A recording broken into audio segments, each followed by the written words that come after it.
welcome to the MSL Lead Chronicles. It's a podcast on a mission in medical affairs and leadership.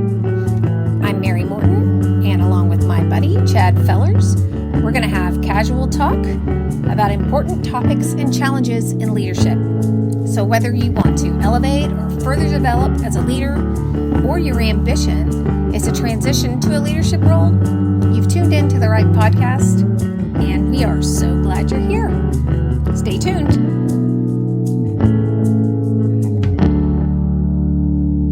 All right. Welcome back to the MSL Lead Chronicles podcast, where leaders learn from leaders. I'm your host, Chad Fellers, along with my partner in crime, Mary Morton. And Mary, can you believe it? We've made it back for our second episode. I'm so excited. How about you? Oh yeah, me too.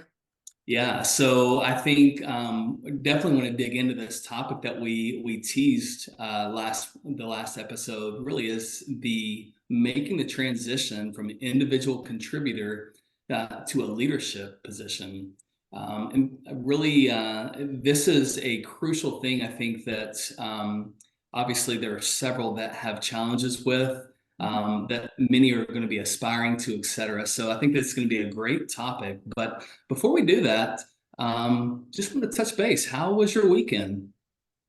It was good. It was, well, it started off my weekend watching Premier League football, soccer in America.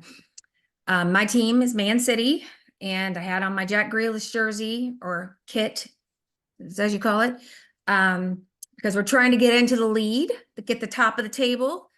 So now we've climbed up and we're within 2 points of first place against Liverpool. And Liverpool is my son Liam's favorite team.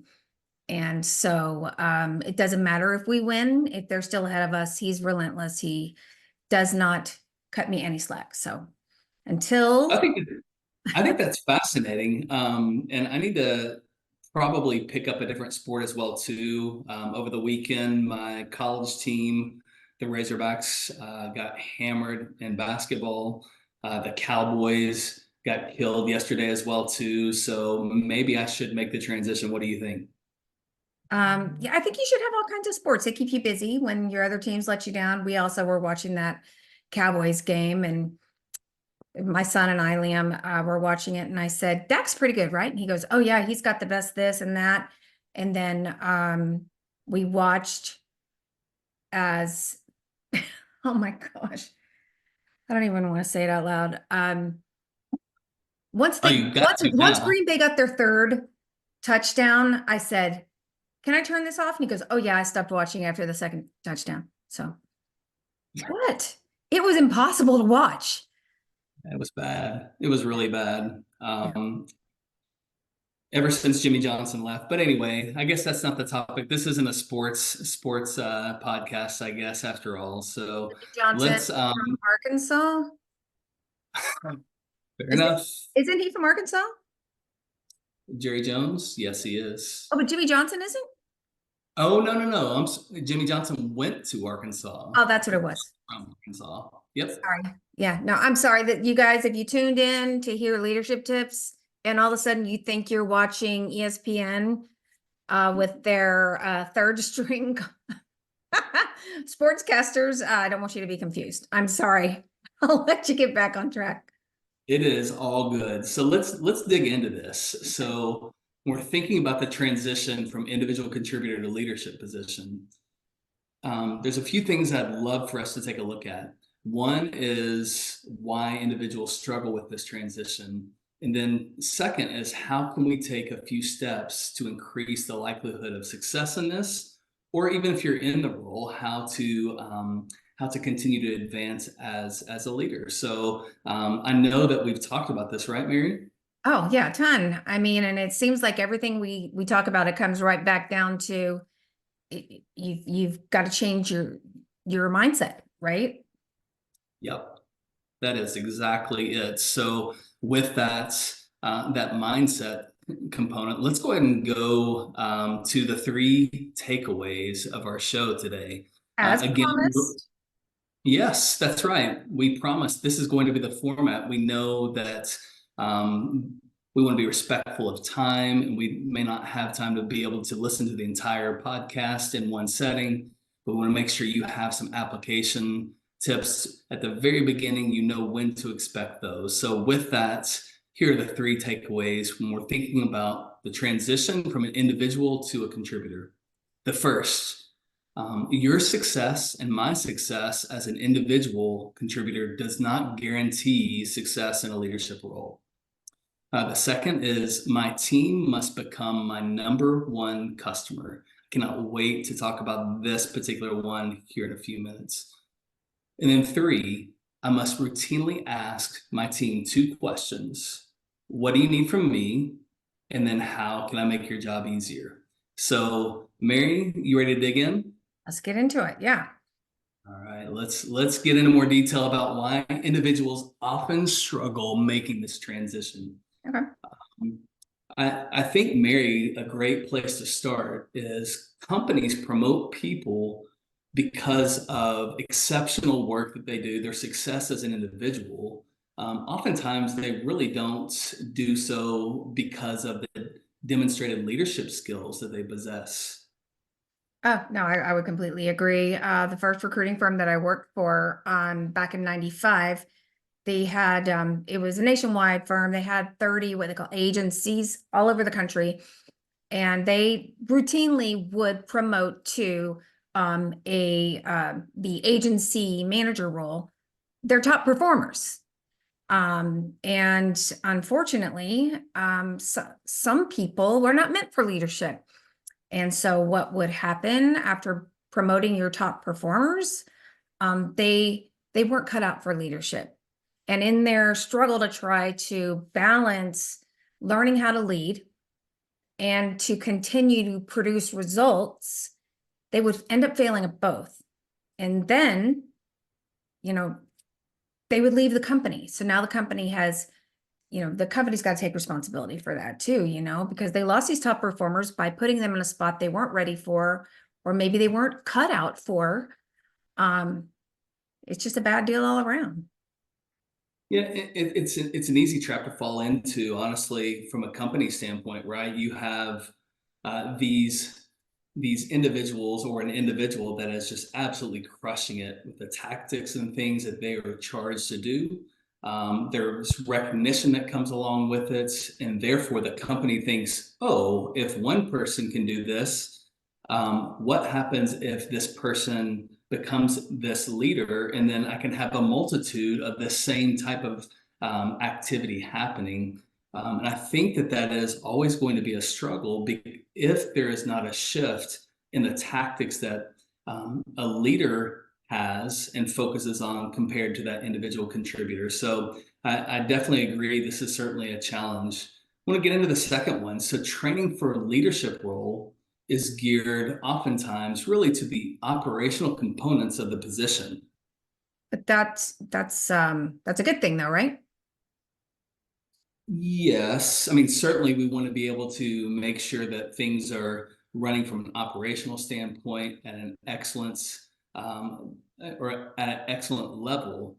That said, that is just one component of the role, right? It's the operations that you put in place are only as good as the commitment that the people that you have working with you, the level of commitment that they have, the energy that they bring, the value that they bring. They have to feel valued with that. So it really does come down to the people components. And I've not seen or been a part of a company to date that really focuses in on how you really invest in the people that you serve. So I think that's a missing component. So I have a question on that actually. Yeah. So I get that, the company is not, in this case, working to develop the person's people skills, leadership skills, and that sort of thing. So when we're talking about they're providing them operational leadership training, what are we talking about? What does that entail? I mean, my mind's going to how to evaluate them and metrics and how often this and I mean, like What do you mean by that? Yeah, I mean, so you hit on several of those factors. Part of it is as well as things like learning to how to oversee a budget, how to make recommendations on what types of resources are needed, the types of cross-functional partnerships that might be different as well too, that you didn't get that exposure from as an individual contributor. Those are just a few of those. It's the processes, the policies and procedures, SOPs, et cetera, to make sure your team is functioning. Again, no, I'm not saying these are not important topics or functions of a leader. That said, if that's the only thing that's there, oftentimes there's a significant struggle that a leader might have. Yeah, like implementing these things in a way that it's well received. That's right. That's right. We don't have time to get into it today, but maybe it's a segue for another podcast Okay. around the different social styles that we communicate with. Right. I think that's a growth opportunity as well too. Just it's almost like the five love languages. I don't know if you've ever read that book.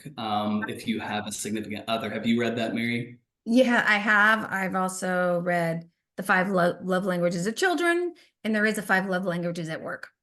Ooh, Mm-hmm. maybe I need to dig into that Yeah. one as well from the work standpoint. For the listeners out there that have not heard of the five love languages, we have this base language that we speak in, and our tendency is to speak that type of language to our significant other.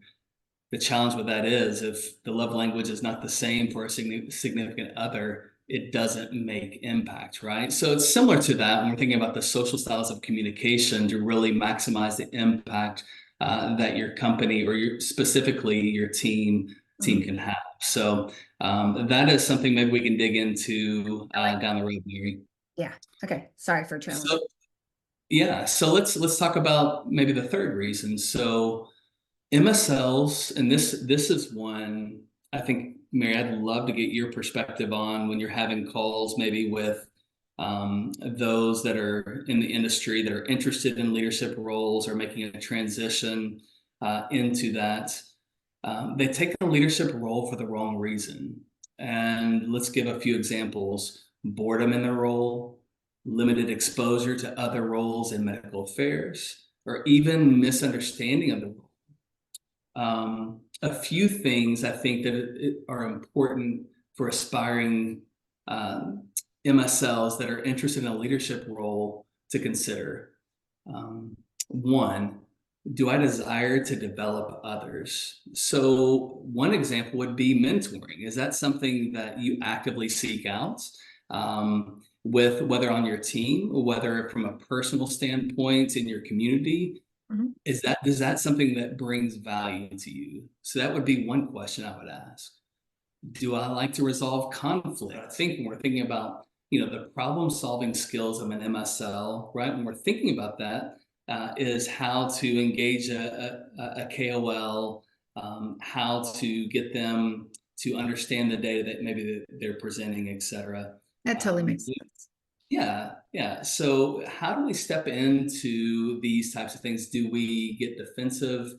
Do we implement active listening? Do we look to help the those in conflict compromise, et cetera?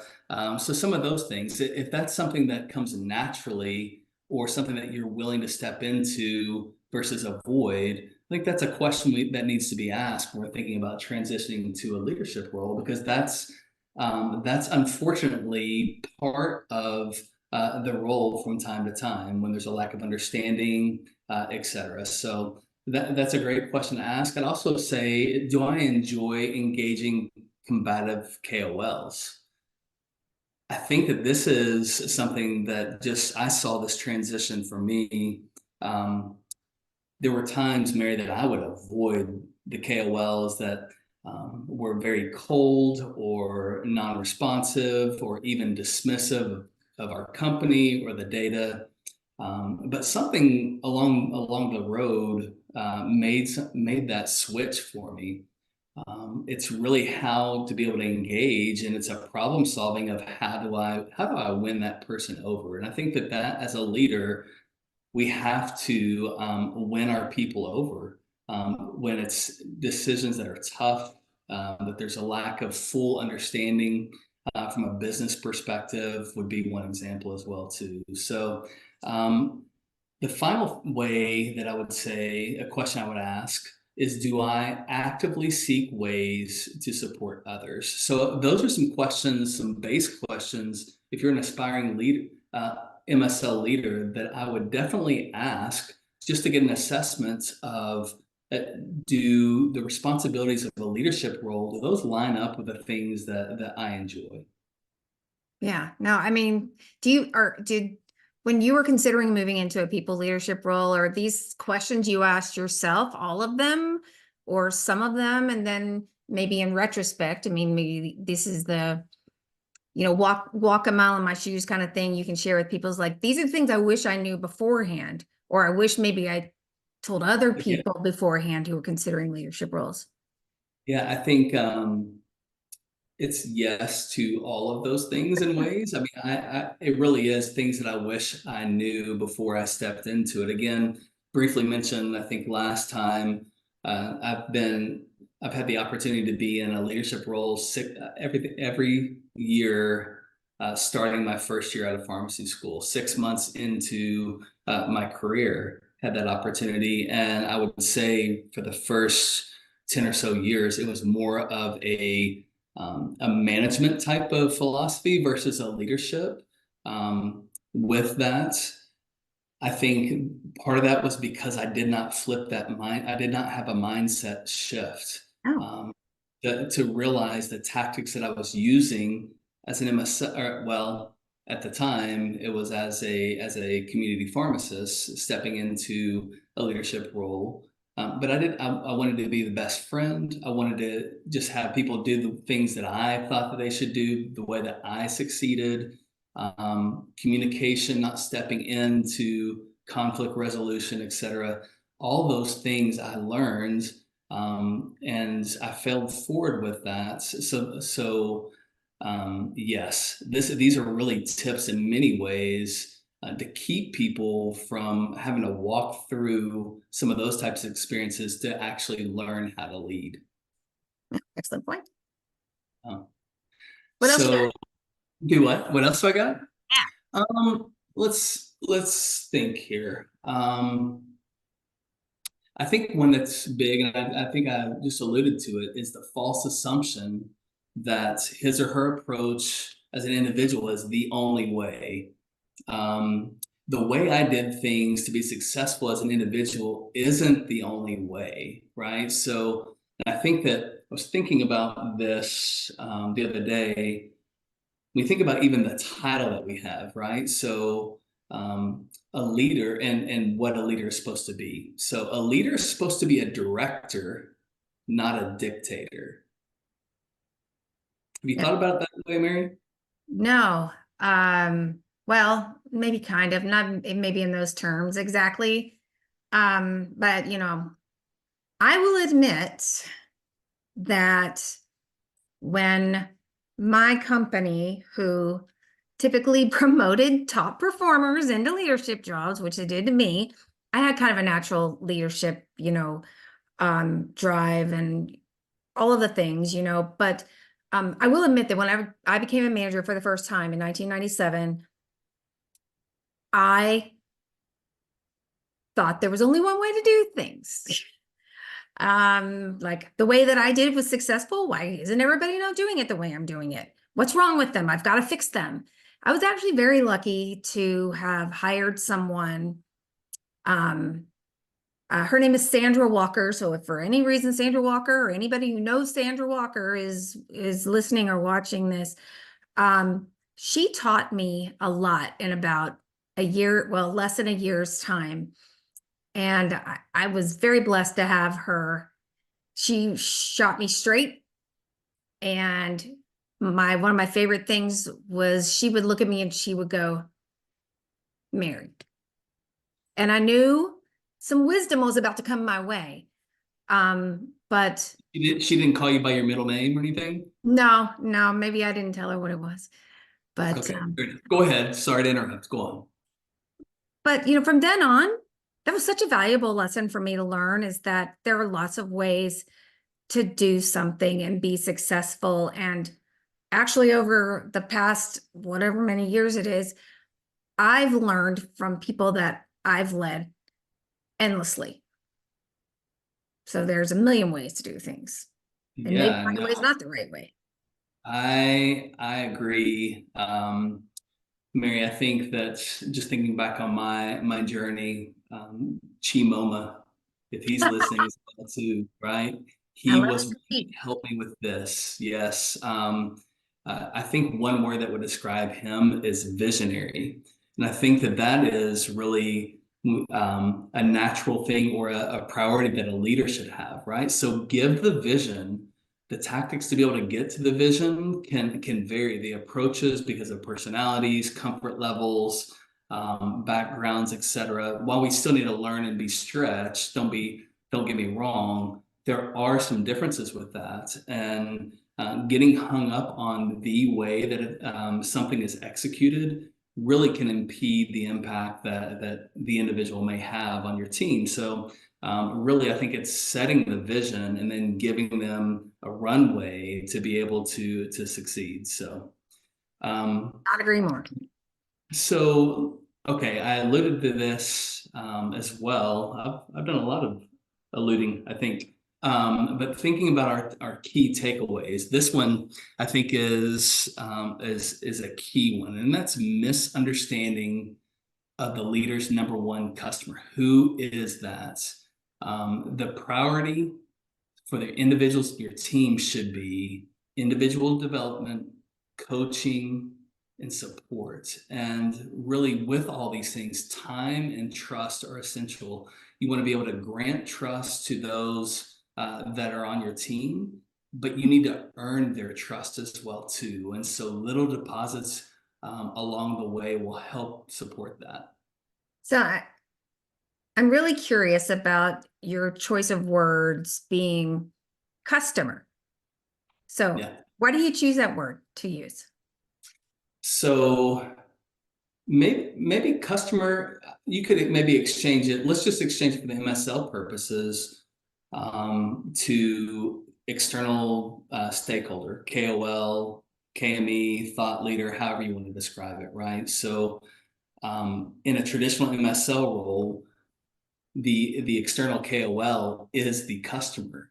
They're the focus of the job of a field employee, right? So you spend years and years, 3, 5, however many years, learning the role, becoming used to that, and then when you make this transition into leadership, yes, the overall goals of the team may be the same that they were when you were individual. However, right, so the customer has to change, right? So maybe it's the mindset more of what was once my priority customer, the external person. It then becomes your KOLs are the individuals on your team, not to mention your cross-functional stakeholders, et cetera. But if you focus on those top thought leaders, which are the individuals on your team, you're going to be able to build and make deposits. They're going to become motivated. They're going to own the role. They're going to look to the vision and do everything that they can to make that vision happen too. So that's the mindset that I'm talking about when we're thinking about shifting our focus on who the customer really is. Okay. All right. And so they know, like, their MSL, their KOLs are number one to them. The MSLs know that they are number one to you as their leader. I like it. That's right. I like And it. they need to see it too. I think it's standing up when maybe there are things that are trying to be implemented potentially from other stakeholders, or even protection in ways that could be a way that they can see that. I think celebrating success, any type of success that happens, is not about the leader, it's about the team. And so acknowledging that, accepting the responsibility if there is something fails or doesn't go as planned, right? Instead of pointing at the individuals on the team, accepting that as a leader as well too. Those are deposits that help build that trust, that will translate into these individuals on your team working that much harder and their productivity going up, et cetera. So I think that is, if we focus our mindset on supporting our number one customers, good things are bound to happen. So there's one more that I wanted to dig into, that I think is more, it goes back to the first point around the operational component. They're being trained on operational type of things, but really not the people. So you have these top contributors, Mary, that maybe exceeded expectations for multiple years, have things on autopilot in so many ways. They're looked to by their teammates, they're looked to by the leaders, they're looked to by the cross-functional partners. I mean, they are high value and they're considered an expert. So when we make that transition to a leadership role, all of a sudden we can have a mindset of this feeling that because I had all the answers, or many of them, in the individual contributor role, I'm afraid to ask questions to those as I'm learning the role of a leader. And I think that is there's a number of reasons with that. Could be pride, obviously, but then it also could be a lack of support from the company to help develop the leader. What do you think about that, Mary? I think it's an interesting one to unpack a little bit, because I feel like, I think some of that is in the person feeling like maybe a lack of self-confidence, so sorry, my Alexa wanted to chime in. And she said something went wrong, so she must be listening in. But for this new leader to not feel comfortable letting their own leader know, I need some help. Is it a lack of confidence? Is it not feeling like their leader is there to support them? So could be responsibility on both sides of that. Sorry, I'm about to mix my metaphors. I always call this my Joey Tribbiani moment because he always did that on Friends. Mixed metaphors, but because I was about to say two sides of the same coin, but I think coins have two sides. Anyway. I think they do. Mary. Yeah. Okay. All right. Well, never mind on my Joey Tribbiani moment, but hopefully I'm making sense. Yeah, I think you are. Okay. So what do you think about that? I mean, you don't currently manage managers, right? Or lead leaders, rather. Well, depends what you define leader, Mary, right? When we're talking about leadership doesn't require a title. You can lead in whatever type of role that you have. But to answer your question from an official capacity, no, I serve a team of 10 MSLs. So I don't have additional leaders that report to me in official capacity. Okay. But I mean, what do you think about that? Well, I mean, I do know at least one of your previous leaders is the supportive type who you would not have had any problem, bouncing an idea off of him. So I think being vulnerable as a leader is crucial to success. Asking questions. Maybe this is the best way to sum it up, Mary. Let's think about some of the top MSLs that you have engaged in conversation. You're thinking about placing. I think tell me if you agree with this, one of the core qualities that really sets people apart is curiosity, right? Asking questions, active listening, following up on a statement that you just made, tell me to learn more, et cetera. Would you agree with that? Yeah, yeah. And So, I'll tell you something interesting too, just to add on to that, and then we'll go back. Um, when both of my kids were tested or were being evaluated for gifted and talented, um, it one of the things that they gave me was a little like a T-chart sheet, like, is my child intelligent or is my child gifted? And one of the key differences between an intelligent child and a gifted child is the intelligent child knows the answers. The gifted child asks the questions. mm, mm. So we should all strive to be gifted and not just intelligent. That's right. So I I think one of the biggest things too is with more success as an individual contributor, a lot of that happened because of all the questions that were asked during that role. Oftentimes, when we step into a leadership role, we're afraid to ask those questions for some of the reasons that we discussed earlier too. So I think losing that sense of curiosity can be a barrier for those that are just now entering a leadership role or have been there for years as well too. We have to continue to ask questions. If not, we are making assumptions on so many things and potentially missing out on making good things great. So Yeah. I think that's a challenge both for me and for you, Mary. Yeah. Yeah. Next, maybe for 2024, who knows, right? So, And I like the um, way that you said that, though. yeah, I think it's asking, um, not only curious and asking questions. I do think let's go back to um, the number one customer, and really, it's what do we need to ask our number one customer? And I think so. What do you need from me? How can I make your job easier? And then here is one, we're talking about being vulnerable. Um, if you really want to gain buy-in and trust, ask, what's one way I could lead better?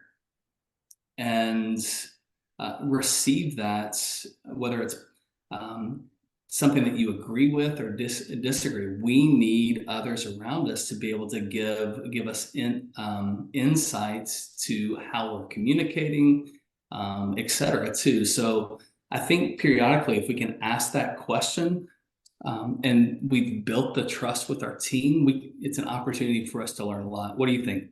I totally agree. I think it requires a level of humility.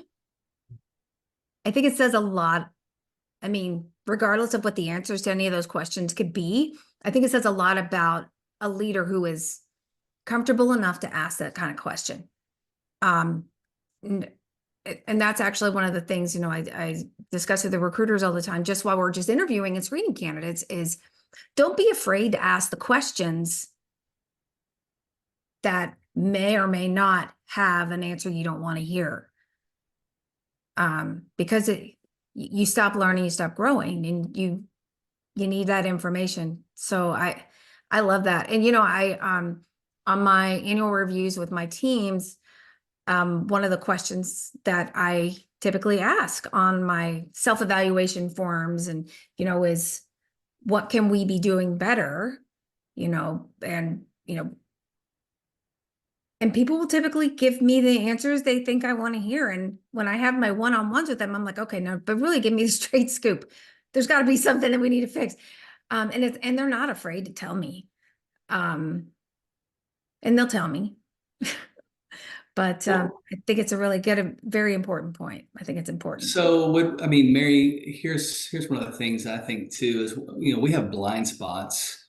I think if it came down to it, yes, it may hurt a little bit to hear if it's a something from a direct from a leadership a leader that maybe is missing the mark in ways with an individual that could be hurtful or misinterpreted, and you could take it personally. But here's one of the things I think about is, would I rather be able to work through that and set aside my pride, or would I rather have to backfill a role because a great contributor doesn't feel seen, doesn't feel heard, and invested in as well too? So I think it's really important to ask.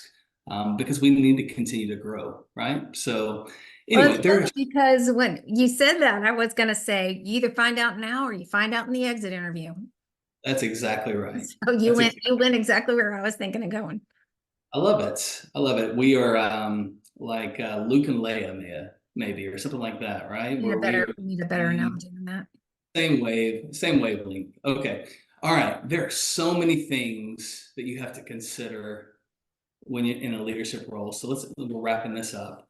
Okay. We just scratched the surface today, right? So I think one of the biggest things with this, again, is, and you're going to hear this on every podcast, that's why we need to learn from one another. Remember that leaders don't develop in isolation, leaders learn from leaders. Absolutely. So let me give you a few bits of information. Next time on MSL League Chronicles, we are going to be discussing the hot topic of developing a culture of psychological safety. So that's going to be a good one, and we Ooh, will have a guest on the show for that one. Some other reminders, if you enjoyed this episode, please subscribe, give us a thumbs up. If you didn't enjoy the episode, don't tell anybody. that's I'm right. just kidding. That's right. I'm just kidding. We want your feedback. We just said that. We That's want right. your feedback, even if it's not positive. We need it. So either, give us a holler on LinkedIn. Most of you probably know us, so just reach out to us directly. But if you think you know somebody who could benefit from this episode, please share it with them and suggest it with them, because we are a community and we're all trying to learn and grow from each other.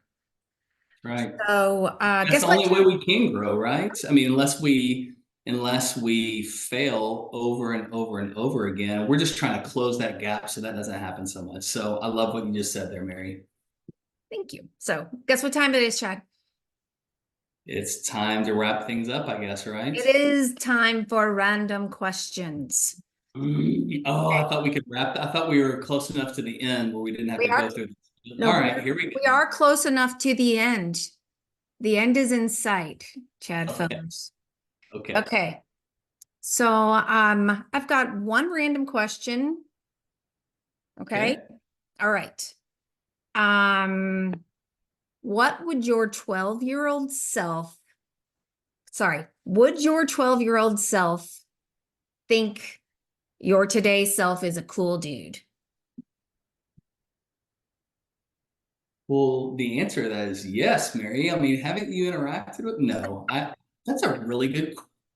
That's a I don't great ask the questions. question. Probably not, because I thought my 12-year-old self would see me wrapping up maybe my major league experience in baseball. So because that didn't happen, and if it's tied to a job, probably not. They probably a 12-year-old wouldn't know what MSL leader is, right? So Okay. probably I would say no. Okay. All right. So your 12-year-old self thought you were going to be a Major League Baseball player. My 12-year-old self did, Okay. yes. Who did Didn't work out that way. who did your 12-year-old self think you were going to be playing for? The Atlanta Braves. The Atlanta Braves. Yeah. Well, I mean, the reality is, Mary, on the TV I guess the TV offerings that we had when I was little, it was two options. It was the Cubs or the Braves, right? So you had Oh, TV or WGN. So I picked one, and it happened to be the Braves. yeah. All right. Okay. Fair enough. Did you have a favorite player on the Braves back in the day? Oh, which one? Dale Murphy, Bob Horner. I mean, I could go on and on. They were in the pastel blue uniforms. They I weren't remember. that great back in the day. I think we were But they wearing also, pastel blue then too. The Rangers that's were right. wearing the pastel blue too. Yeah. It was I love back when it. we had uh God, I can't think of his name. I'm not That's talking about Nolan Ryan, obviously, but I was thinking of why all of a sudden all I can think of is Bobby Boucher, because that is the water boy. I don't know why Bobby Boucher is the name that came to my mind. Anyway, Mary, it is definitely time to close shop for this podcast, because I don't understand a word that's coming out of your mouth. And I don't think that you do right now as well, too, when you reference Bobby Boucher in the major leagues. So that being said, Mary, it's great to be back with you again. You too. Listeners, I hope that there were some key takeaways that you'll be able to implement today or think about as you're working in 2024. Look forward to our next topic that Mary discussed earlier. But if I can leave you with one thing, it would be this. Again, leaders don't develop in isolation. Leaders learn from leaders. And one place you can do that is the MSL Lead Chronicles. See you next time.